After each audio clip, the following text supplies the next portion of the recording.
Alright guys, let us talk about Nikon, क्योंकि बहुत interesting चीज़ हो रही है निकॉन के साथ जो आपको जानना चाहिए। जहां पर एक तरफ भारत में फोटोग्राफर और वीडियोग्राफर सोनी को लेकर ऐसे पगलाए हुए हैं जैसे कि आईपीएल मैच के दौरान जब किसी सुंदर लड़की पे कैमरामैन फोकस करता है, हमारे देश की जनता पगला जाती है। क्या वो सही है, ये आप डिसाइड करें। लेकिन मज़ा आ रहा है निकॉन को, क्योंकि जापान में निकॉन फिर से नंबर 1 सेलिंग कैमरा बन चुका है। मैं आपको 2 आंकड़े देना चाहूँगा, पहले बैठ जाऊँ यार अच्छे से। अगर मैं बात करूं अप्रैल के महीने में, जिस समय निकॉन का Z52 कैमरा पहली बार लॉन्च हुआ था, निकॉन जापान में बहुत महीनों बाद नंबर 1 सेलिंग कैमरा बन गया। लेकिन सिर्फ इतना ही नहीं, अगर मैं आपसे जून की बात करूं, जून का इस महीने, जून के फर्स्ट हाफ में निकॉन फिर से नंबर 1 सेलिंग कैमरा बना, जहां पे Z52 नंबर 1 सेलिंग कैमरा था जापान में, और Z52 जापान का सेकंड बेस्ट सेलिंग कैमरा बना। तो निकॉन मार्केट शेयर गेन कर रही है अपने ज़बरदस्त कैमरा को लेके। मगर फिर सवाल तो यही है ना कि निकॉन ऐसा कर क्या रही है कि उसका मार्केट शेयर लगातार बढ़ता जा रहा है, और भारतीय ये बात देख क्यों नहीं पा रहे हैं। ये फोटोग्राफर वीडियोग्राफर निकॉन को आज भी अवॉइड क्यों कर रहे हैं। दोस्तों, अगर आपको समझना है निकॉन आज कर क्या रही है, तो आपको ये समझना पड़ेगा कि निकॉन के साथ हुआ क्या है। ये बात है लगभग 2013 के आसपास, जहां पर डीएसएलआर पूरे मार्केट पे छाया हुआ था। निकॉन और कैनन दोनों बादशाह थे। वहां पे आता है नया ब्रांड सोनी कैमरा में, जो कि रिवॉल्यूशन कर देता है। सोनी कहता है कि भाई डीएसएलआर नहीं, मिररलेस चलेगा, और मिररलेस के आने के बाद निकॉन कहीं ना कहीं पिछड़ गया था।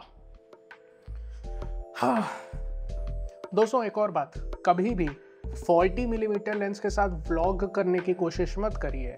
हमेशा लोअर फोकल लेंथ लीजिए, 24 mm, और उससे नीचे 20 mm 16 mm में भी प्रिफर्ड। ये 40 mm पे व्लॉग करने की कोशिश की, इट वॉज एब्सोल्यूट फेलियर। हाँ, लेकिन हम कहाँ थे, हम बात कर रहे थे निकॉन के डाउनफॉल की हमने बात की सोनी के आने के बाद। लेकिन अब निकॉन कर क्या रहा है, इसके लिए आपको चलना पड़ेगा 2021 के आसपास। तो 2021 में ऐसा हुआ क्या। एक्चुअली 2021 में निकॉन ने अपना फ्लैगशिप कैमरा निकाला, निकॉन का Z9, जो कि उनका बेस्ट कैमरा था। Z9 में ऐसा क्या था दोस्तों, Z9 ने निकॉन का पूरा ब्रांड चेंज करके रख दिया। हाँ, वो कैमरा फ्लैगशिप था, बहुत ही महंगा था, इसीलिए जो लोअर एंड कंज्यूमर थे जैसे हम लोग, उन तक ये बात पहुंची नहीं। लेकिन अगर आप निकॉन को मिररलेस की दुनिया में जज करना चाहते हैं तो 2 हिस्सों में करिए। एक हिस्सा वो है जो कि Z9 के पहले का है, Z9 की टेक्नोलॉजी के पहले का हिस्सा, और एक निकॉन वो जो Z9 के बाद और Z9 के आने के बाद की टेक्नोलॉजी यूज़ करता है, वो हिस्सा। दोस्तों, Z9 के आने से हुआ क्या। जब Z9 नहीं आया था ना, तो निकॉन को माना जाता था यार ये कैमरा ना बहुत अच्छा वैल्यू नहीं देता है, वीडियो स्पेक्स अच्छे नहीं है, ऑटो फोकस का लोग मजाक उड़ाते थे, तो बहुत परेशानी थी निकॉन को। निकॉन जो डीएसएलआर ज़माने का राजा हुआ करता था, वो मिररलेस में टिक नहीं पा रहा था। लेकिन जब Z9 आया, उसने वो करके दिखा दिया, वो स्पेक्स दे के दिखा दिए जो सोनी कैनन पागल हो गए सोच के। वीडियो के लिए कभी भी निकॉन को अच्छा नहीं माना जाता था, और आज भी आप भारतीय फोटोग्राफर वीडियोग्राफर को बोलो, बड़े बड़े लोग कहते हैं निकॉन क्यों लिया वीडियो के लिए, आपको आइडिया नहीं है। निकॉन जब Z9 2021 में लेके आया ना, उसने वो करा जो कोई नहीं कर पाएगा, 8K raw internal recording. 8K internal recording कोई सोच भी नहीं सकता था भाई, कोई रॉ रिकॉर्डिंग नहीं दे सकता था इंटरनली, उसने 8K इंटरनल देके दिखा दिया है 2021 में। पागल कर दिया सबको। उसके बाद सारे हेटर्स को शांत कर दिया, और निकॉन ने दिखाया, और निकॉन ने बोला कि हम स्लो आए, हम लेट आए, लेकिन हम दुरुस्त आए हैं, and we are back. Z9 ने निकॉन का मतलब दिखा दिया कि आगे क्या होने वाला है, और आगे जो हुआ वो उससे भी इंटरेस्टिंग था, क्योंकि Z9 काफ़ी महंगा था, फ्लैगशिप बॉडी थी, लेकिन आगे वो टेक्नोलॉजी लोअर एंड कैमरा तक भी पहुंची। आइए इसकी बात करते हैं। दोस्तों, फ्लैगशिप Z9 के लॉन्च के बाद निकॉन Z8 लेके आया, जो कि बिल्कुल Z9 का कॉपी था, एक छोटी कॉम्पैक्ट बॉडी में, लेकिन सारी टेक्नोलॉजी सारे फीचर्स रॉक करता था। Z8 ने मतलब निकॉन को मार्केट शेयर गेन करने में बहुत हेल्प की, उसके बाद निकॉन लेके आई ZF, जो कि बहुत इंटरेस्टिंग कैमरा था। ये वही टेक्नोलॉजी, वही प्रोसेसर लेके आ रहा था जो कि Z9 में था। देखिए Z9 में निकॉन ने डेवलप किया Xpeed 7, वो प्रोसेसर उसने Z8 और फिर एक काफ़ी लोअर एंड बॉडी ZF में भी डाला। ZF का उसने डिज़ाइन कुछ ऐसा किया ना कि ये जो फूजी फिल्म के लवर्स थे, जिनको बहुत पसंद है रेट्रो डिज़ाइन की बॉडी, उनको अट्रैक्ट किया। ये दोनों लॉन्चेस से निकॉन ने दिखाया कि हम लोअर एंड और हायर एंड दोनों पे फोकस कर रहे हैं। लेकिन इसके बाद आता है निकॉन का मेरे हिसाब से सबसे बेस्ट, सबसे अच्छा वैल्यू फॉर मनी, ना ही निकॉन का कैमरा बट आज के कैमरा मार्केट का one of the best value for money camera, और निकॉन का सबसे इंपॉर्टेंट लॉन्च Z6 III। ये एक मीडियम प्राइस की बॉडी थी। आज आप देखोगे कई बार 2 लाख से कम की मिलती है।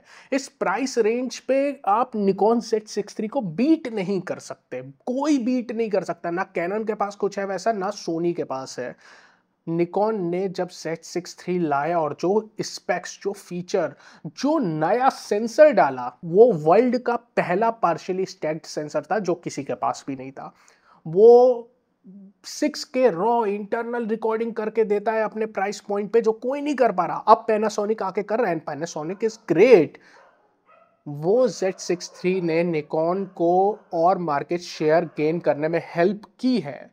लेकिन इसके बाद वो कैमरा आता है जो मेरे हिसाब से, जो रीजन है जहां पे हमने वीडियो की शुरुआत की थी, निकॉन क्यों अप्रैल महीने के बाद से मार्केट गेन कर रहा है और नंबर 1 तक पहुंच रहा है। वो 2 बहुत महत्वपूर्ण कैमरे निकॉन लेके आया। अब हम करेंगे उसकी बात। दोस्तों, इसके बाद निकॉन लोअर एंड पे 2 बहुत ही इंपॉर्टेंट कैमरा लेके आती है। इसमें से एक है Z52, जो कि एक APS-C क्रॉप सेंसर कैमरा है। लेकिन देखिए, जो उसको यूज़ करते हैं वो जानते हैं ये कैमरा कितना ज़बरदस्त है, और मैं भी Z52 का ओनर रह चुका हूँ। मुझे बहुत पसंद है ये कैमरा। Z52 काफ़ी अच्छा कैमरा था। उसके बाद अप्रैल में लेके आते हैं वो Z52। Z52 वो क्या करते हैं, रिवॉल्यूशनरी इसमें बहुत कुछ नहीं है, लेकिन क्या करते हैं ना, ऐसे प्राइस पॉइंट पे ऐसे फीचर दे देते हैं ना जो सोनी यूज़र तो पागल हो जाए। मतलब सोनी आज भी आप देखिए A7 Mark IV जैसी बॉडी $2000 प्लस में बेच रही है। भारत में 2 लाख से ज़्यादा मिल रहा है। ये कैमरा A7 Mark IV को हर एक एंगल पे बीट कर सकता है, except for video a little bit. वो भी कुछ कुछ मामले में। वो इतने लोअर प्राइस पॉइंट पे लेके आते हैं, $1700 इंडिया में आपको 130 तक की भी इसकी बॉडी मिल जाएगी। वो ऐसे प्राइस पॉइंट पे ऐसा फीचर दे देता है, इतना जबरदस्त सेंसर दे देता है। ये हेल्प कर रहा है निकॉन को मार्केट गेन करने में। Z52 नंबर 1 सेलिंग कैमरा रहा है जापान में, अप्रैल में भी लॉन्च के बाद और जून के मिड तक भी ये कैमरा हेल्प कर रहा है। तो निकॉन ने जो Z9 में टेक्नोलॉजी बनाई थी ना, वो टेक्नोलॉजी अब लोअर एंड कैमरा में आ चुके हैं, जो हम जैसे कंज्यूमर्स हैं वो यूज़ कर पा रहे हैं। तो आज भी आप देखोगे भारत में ना लगभग सब लोग सो रहे हैं निकॉन पर। निकॉन को वो कहते हैं यार ये 2nd 3rd लेवल का कैमरा ब्रांड है। ऐसा नहीं है यार, हर एक कैमरा ब्रांड जापान से आ रहा है, चाहे कैनन, चाहे सोनी, चाहे निकॉन, सबके अपने प्रो, सबके अपने कॉन्स हैं। कभी कोई आगे निकल जाता है, कभी कोई निकल जाता है। निकॉन का इतिहास देखोगे तो पता नहीं कितने दशकों, पता नहीं कितना बड़ा इतिहास है, 100 साल का इतिहास है मे बी निकॉन का, बहुत पुराना इतिहास है। उसमें से हमेशा कभी ऊपर जाता है ब्रांड, कभी नीचे जाता है। इसने नीचे वाला अपना लोअर स्तर देख लिया, यहाँ से अब निकॉन ऊपर जाने वाला है। और सिनेमा में रेड के एक्विजिशन के बाद निकॉन जबरदस्त काम करने वाला है। तो जो आज भी सो रहे हैं ना भारत में आप जानते हो जनता कैसी है, भेड़ जैसी। एप्पल खरीदे तो एप्पल का फोन हर कोई खरीद रहा है, पता नहीं है क्यों खरीद रहे हैं। सोनी खरीद रहे हैं तो सोनी का कैमरा खरीदे जा रहे हैं, पता नहीं क्यों, सब खरीद रहे हैं इसलिए सोनी खरीद रहे हैं। यहाँ पे यूपीएससी की कोचिंग कर रहा है तो सबको यूपीएससी की कोचिंग कर रहा है, भले ही उसको करना हो चाहे नहीं करना हो। तो भारत का समाज हमेशा एक फॉलोअर समाज रहा है। आप वो मत बनिएगा, आप अपना दिमाग ओपन करिए, आप देखिए कौन सा कैमरा आपके रिक्वायरमेंट को सूट करता है और लोएस्ट प्राइस पे आपको बेस्ट फीचर देता है। क्योंकि कैमरा ब्रांड में कोई चीज डिफरेंस नहीं है, सारे जापान के बेस्ट ऑफ द बेस्ट हैं जो कि दशकों से कैमरा बना रहे हैं, तो आपको इसमें कोई प्रॉब्लम नहीं आएगी। एनीवेज, निकॉन की खास बात यह है, मैं ये वीडियो Z5 II पे रिकॉर्ड कर रहा हूँ और इस प्राइस रेंज पे मैं 12 bit video internal raw recording कर रहा हूँ। क्या ये संभव था किसी और कैमरे के साथ आज भी 2025 में? उसका आंसर अगर आपके पास हो बता दीजिएगा। उसका आंसर है नहीं, and that's why I am using Nikon. It's a great camera brand. I am not saying कि आप निकॉन जाके खरीद लो, but be open to great cameras. हर एक ब्रांड कुछ अच्छा कर रहा है। सोनी को खरीदने के अपने रीजन है। हो सकता है मैं अपने अगले वीडियो में बताऊं कि सोनी क्यों है, why Soni is such a great brand. उसका वीडियो नेक्स्ट टाइम आएगा। आपका कोई सजेशन हो तो प्लीज कमेंट सेक्शन में डालिएगा। Thank you so much.